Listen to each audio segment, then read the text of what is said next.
Shalom, semangat pagi. Bapak, Ibu, Saudara yang terkasih di dalam nama Tuhan Yesus Kristus. Waktu terus berlangsung, perubahan-perubahan hidup senantiasa ada di sekitar kita. Zaman berganti zaman. Setiap zaman pun punya perubahan dan pasti juga berbeda. Generasi demi generasi terus berbeda. Mau tidak mau, setiap generasi harus menyesuaikan diri sekalipun nilai-nilai tidak berubah sejak zaman dahulu, sejak sampai sekarang. Nah, saudaraku yang saya kasihi di dalam nama Tuhan Yesus Kristus, ada satu perubahan yang sangat diharapkan oleh Tuhan sejak manusia jatuh di dalam dosa, supaya manusia berubah. Yang tadinya memberontak kepada Allah menjadi orang-orang yang taat kepada Allah. Nah, saudara yang saya kasihi di dalam nama Tuhan Yesus Kristus, dari mana awal kita bisa mengalami satu perubahan yang sangat penting dan paling mendasar dalam seluruh aspek hidup kita, dari generasi lewat generasi, dari zaman lewat zaman ini. Ada proses-proses yang harus kita lewati tentunya. Saudara yang saya kasihi, mari kita bersama-sama menikmati setiap proses yang Tuhan inginkan di dalam kehidupan kita, supaya pada akhirnya kita berubah dari seorang yang memberontak kepada Allah menjadi orang yang loyal kepada Tuhan. Saudara, sebuah ayat yang sangat harus kita perhatikan, Rasul Paulus menulis di dalam Roma pasal yang ke-12 ayat 1 dan 2 demikian.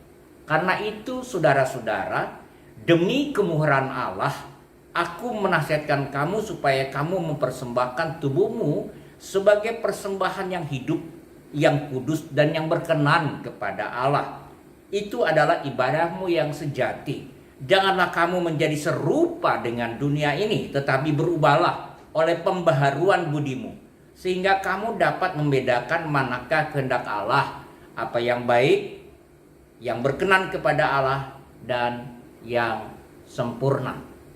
Awal perubahan sebenarnya diawali dari saudara mengenal Tuhan. Ada kata sambung di sana di dalam Roma pasal yang ke-12. Kata itu, sebab itu, karena itu saudara-saudara. Karena itu berarti ayat sebelumnya kita harus mengacu kepada ayat sebelumnya. Dasarnya apa? Sehingga Rasul Paulus menulis bagian firman Tuhan ini, demi kemurahan Tuhan aku menasihatkan kamu. Karena itu. Karena kenapa? Iya, karena kita mengenal Dia. Siapa Dia? Mari kita lihat bersama-sama dalam Roma pasal yang ke-11 ayat yang ke-36. Demikian firman Tuhan. Bagian yang sangat terakhir, bagian terakhir demikian firman Tuhan. Sebab segala sesuatu adalah dari Dia, dan oleh Dia dan kepada Dia, bagi Dialah kemuliaan sampai selama-lamanya.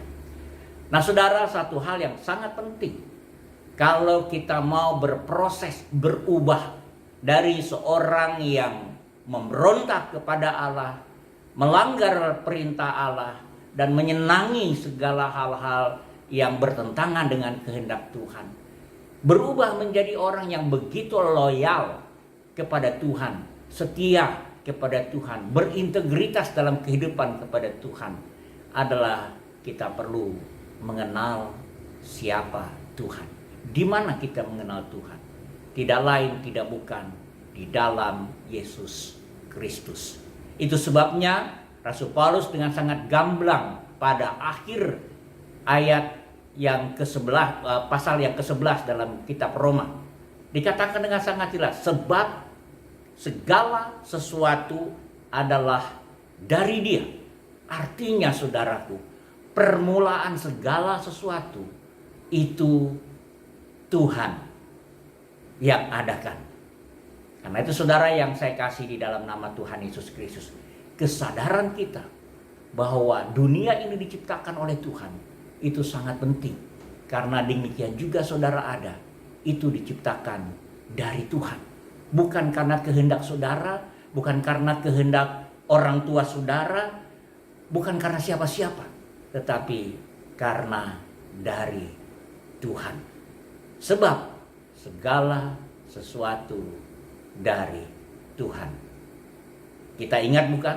Firman Allah mengatakan, pada mulanya firman itu bersama-sama dengan Allah, dan firman itu adalah Allah. Segala sesuatu dijadikan oleh Dia, dan tanpa Dia tidak ada satupun yang telah jadi dari segala yang dijadikan.